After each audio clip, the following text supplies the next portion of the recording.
तारा इतना दूर है, जिंदगी में पहुंच नहीं पाएंगे। सूर्य हमसे कितना दूर है? लगभग 15 करोड़ किलोमीटर। 15 करोड़।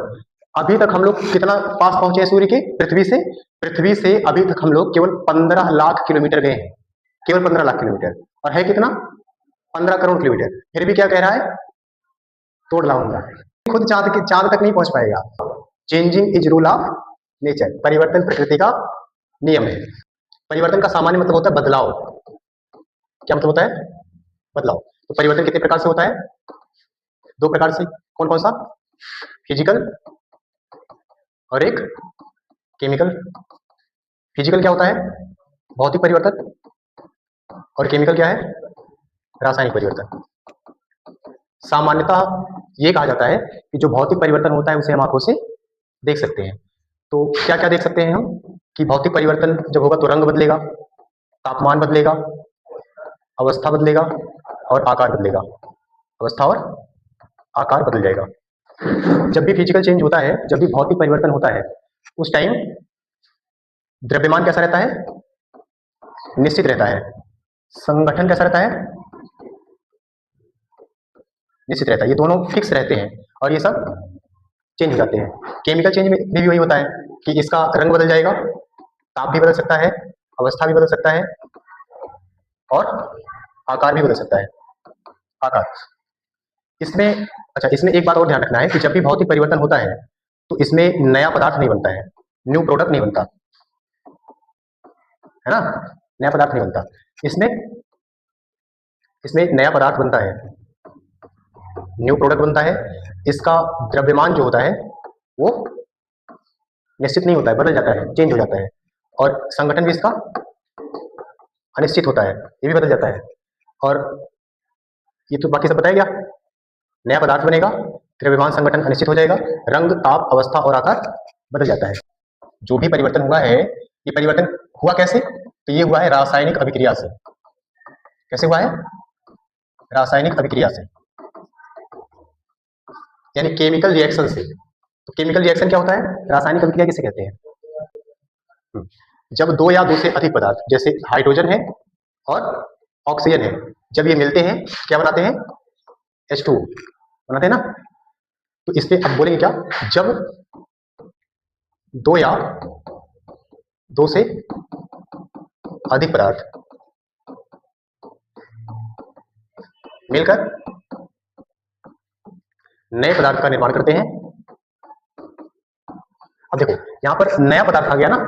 नया पदार्थ कब बनता है? भौतिक परिवर्तन में कि रासायनिक परिवर्तन में? रासायनिक परिवर्तन में। तो ये इसीलिए तो आगे शब्द आया हुआ है रासायनिक। नए पदार्थ का निर्माण होता है, तो इस अभिक्रिया को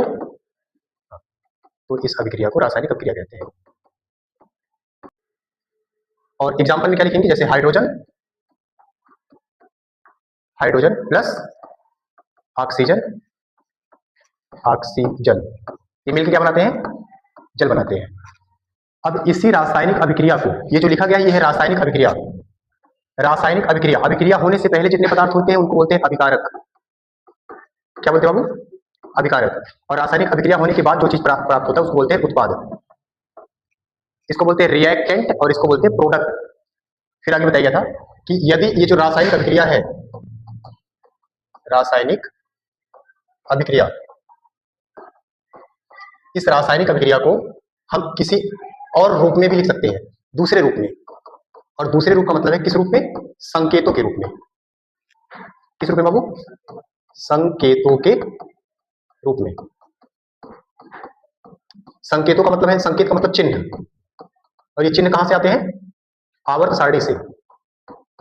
आवर्त सारणी से। इतना क्लियर? तो अभी जो हम रासायनिक अभिक्रिया लिखे थे जिसमें था हाइड्रोजन प्लस ऑक्सीजन, ये मिलकर क्या बनाए थे? जल बनाए थे। अब इसी को संकेतों के रूप में लिखना है। संकेत का मतलब हाइड्रोजन को H से लिखा जाता है और प्लस ऑक्सीजन को O से लिखा जाता है, और ये मिलते हैं तो बनाते हैं H2O, मतलब जल। फिर इस रूप में लिखा जाए तब नाम क्या जाएगा? रासायनिक। तब इसका नाम हो जाएगा रासायनिक समीकरण। कहने का मतलब यह है कि यदि रासायनिक अभिक्रिया को संकेतों या चिन्हों या प्रतीकों के रूप में लिख दिया जाए तो फिर वो क्या कहलाएगा? रासायनिक समीकरण। याद ये रखना है कि रासायनिक समीकरण जो होता है इसमें संकेत तो लिखते ही है, संकेत, साथ में और क्या बताते हैं, अवस्था को बताते हैं। जैसे हाइड्रोजन गैस अवस्था में है, ऑक्सीजन गैस अवस्था में है, लेकिन जो जल है ये लिक्विड लिक्विड है, द्रव है। तो अवस्था को भी बता दिया जाए, संकेत में लिख दिया जाए तो क्या हो जाएगा, रासायनिक समीकरण। और परिवर्तन का मतलब बदलाव। इसका मतलब ये हुआ कि जितनी भी चीजें ब्रह्मांड में हैं वो सभी चीजें परिवर्तित होंगी, बदलेंगी, चेंज होंगी। कैसे बदलेंगी, कितने प्रकार से बदल सकती हैं, दो प्रकार से। एक भौतिक परिवर्तन होता है और एक रासायनिक परिवर्तन होता है। एक भौतिक बदलाव होता है और एक रासायनिक बदलाव होता है। भौतिक बदलाव का मतलब वह बदलाव जिसको हम नग्न आंखों से देख सकते हैं, यानी अपनी आंखों से देख सकते हैं। रासायनिक परिवर्तन जो होता है वो आंखों से दिखाई नहीं देता है। तो भौतिक परिवर्तन में रंग बदल जाता है, अवस्था बदल जाता है, आकार बदल जाता है और तापमान बदल जाता है। जबकि रासायनिक परिवर्तन में भी ये सब चेंज होता है। लेकिन दोनों में अंतर क्या है, भौतिक रासायनिक में? तो भौतिक में नए पदार्थ का निर्माण नहीं होता है, रासायनिक में नए पदार्थ का निर्माण होता है। भौतिक में द्रव्यमान संगठन समान रहता है और रासायनिक में द्रव्यमान संगठन समान नहीं रहता है। इतना क्लियर है? चेंज सब होंगे, बदलाव सब में होगा। देखो शुरुआत में क्या होता है, जब किसी से मित्रता होता है, क्या होता है, मित्रता। तो मित्रता में क्या बोलते हैं, है? क्या, एक गाना पहले बहुत पॉपुलर था, क्या था, तुम जो कह दो तो चांद तारों को तोड़ लाऊंगा मैं, इन हवाओं को पता नहीं कैसे मोड़ लाऊंगा मैं। अब देखो क्या कह कैसे रहा है, कह रहा है कि चांद और तारों को तोड़ लाएगा। ये तो कह रहा है तुम जो कह दो, मतलब अगर हम कह दें या सामने वाला कह दे तो वो चांद और तारों को तोड़ लाएगा। और तो चांद तारों को ही नहीं तोड़ेगा, साथ में हवाओं का दिशा भी मोड़ेगा, ये भी कह रहा है। अब जैसे लग रहा है कि चांद अमरूद और आम है, तोड़ लाएंगे। तारा इतना दूर है, जिंदगी में पहुंच नहीं पाएंगे। सूर्य हमसे कितना दूर है, लगभग 15 करोड़ किलोमीटर, 15 करोड़। अभी तक हम लोग कितना पास पहुंचे हैं सूर्य के, पृथ्वी से? पृथ्वी से अभी तक हम लोग केवल 15 लाख किलोमीटर गए हैं, केवल 15 लाख किलोमीटर। और है कितना, 15 करोड़ किलोमीटर। फिर भी क्या कह रहा है, तोड़ लाऊंगा, तोड़ के लाएगा वो। अच्छा ये तो ठीक है। एक गाना और है, चांद के पार चलो, है ना। जिंदगी में खुद चांद तक नहीं पहुंच पाएगा और आपको चांद के पार लेके जाएगा। और चांद के पार ले जाने से पहले भरोसा भी दिलवाएगा, भरोसा कर लो तुम, साथ निभाऊंगा, सितारों की दुनिया में तुमको ले जाऊंगा। सब डायलॉग बाजी है, कुछ हकीकत नहीं है ना। बदलाव होगा, changing is rule of nature, परिवर्तन प्रकृति का नियम है। तो अभी हमने क्या क्या देखा, हमने देखा कि परिवर्तन क्या होता है, और जब परिवर्तन होता है तो हमें पता कैसे चलता है, परिवर्तन होगा तो कैसे पता चलेगा, रंग देख के और ताप देख के और अवस्था देख के और आकार देख के, ऐसे ही तो पता करते हैं। फिर हमने देखा परिवर्तन का प्रकार कितना है, तो परिवर्तन के कितने प्रकार हैं, दो प्रकार, एक है भौतिक परिवर्तन और एक है रासायनिक परिवर्तन। भौतिक परिवर्तन के बारे में बताया गया रासायनिक परिवर्तन में कि इसमें नया सामान नहीं बनता, नया नहीं बनता, और इसमें नया सामान बनता है। इसमें द्रव्यमान जो होता है वो निश्चित रहता है, इसमें निश्चित नहीं रहता है। इतना क्लियर हुआ? अब अगला देखना है कि रासायनिक, इसी में देख लो। इसके बाद क्या पढ़े हम लोग, रासायनिक ये परिवर्तन कैसे होता है बाबू, परिवर्तन होता कैसे है, रासायनिक अभिक्रिया से। कैसे होता है, रासायनिक अभिक्रिया। तो रासायनिक अभिक्रिया में हमने देखा, क्या देखा, कि जब दो या दो से अधिक पदार्थ मिलकर के किसी नए पदार्थ का निर्माण करते हैं तो इसे क्या बोलते हैं, रासायनिक अभिक्रिया। इसी रासायनिक अभिक्रिया को हम दूसरे रूप में भी लिख सकते हैं, दूसरे रूप में लिख सकते हैं, उसको बोलते हैं हम लोग रासायनिक समीकरण, रासायनिक समीकरण। और ये जो रासायनिक समीकरण है इसमें हम क्या करते हैं, तो इसमें हम संकेतों में लिखते हैं। किसमें बाबू, संकेतों में। और संकेतों में साथ में और क्या बताते हैं, अवस्था को बताते हैं, स्टेट को बताते हैं कि ठोस है या द्रव है या फिर गैस है। अब आगे है, अगला आपको ध्यान रखना है वो है द्रव्यमान संरक्षण का नियम। द्रव्यमान संरक्षण का नियम क्या होता है, द्रव्यमान संरक्षण का नियम? द्रव्यमान संरक्षण क्या है, तो इसका मतलब होता है कि हम ना ही द्रव्यमान को, जो द्रव्यमान होता है, इसको ना उत्पन्न कर सकते हो और ना ही नष्ट कर सकते हैं। तो इसी बात से संबंधित है रासायनिक अभिक्रिया को लिखना और रासायनिक अभिक्रिया को संतुलित करना। जैसे मान लो कि इधर लिखा हुआ है CO2 प्लस H2O और यहाँ पे साथ में प्रकाश है और प्रकाश के साथ में क्लोरोफिल है। क्या बाबू?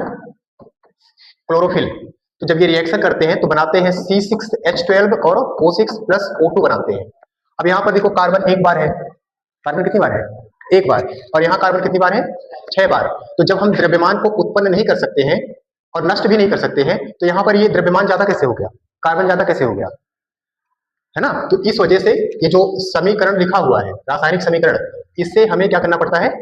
संतुलित करना पड़ता है। संतुलित का मतलब बैलेंस करना पड़ता है, बैलेंस।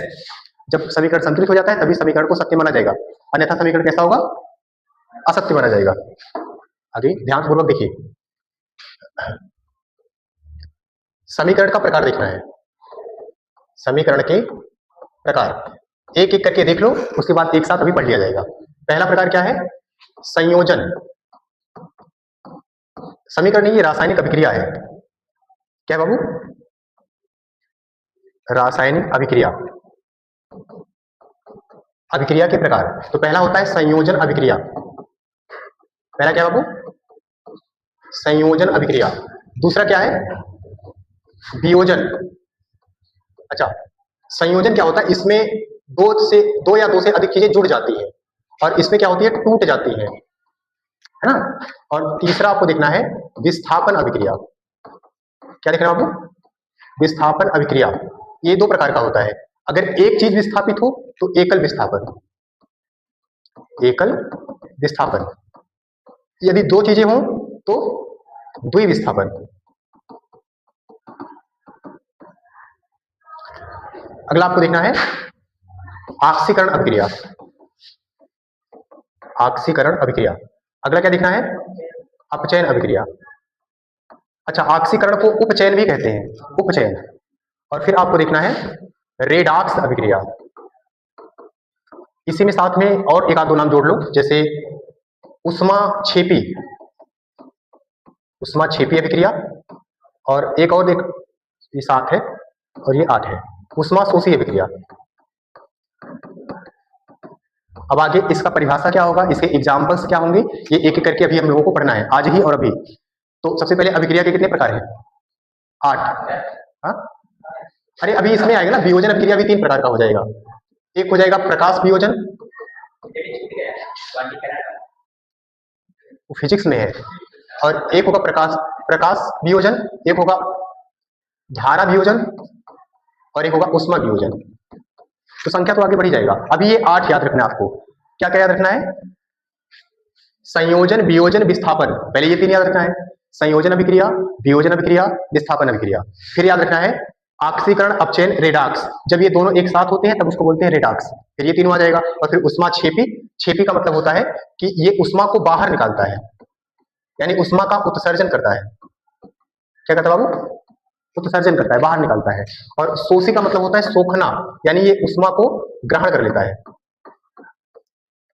तो उष्माक्षेपी अभिक्रिया, उष्माशोषी अभिक्रिया, रेडॉक्स, ऑक्सीकरण, अपचयन, संयोजन, वियोजन, विस्थापन, ये सब अभिक्रिया है।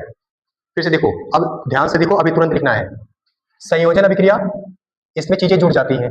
वियोजन अभिक्रिया, इसमें चीजें टूट जाती हैं। 3 प्रकार से टूटती हैं, एक प्रकाश से,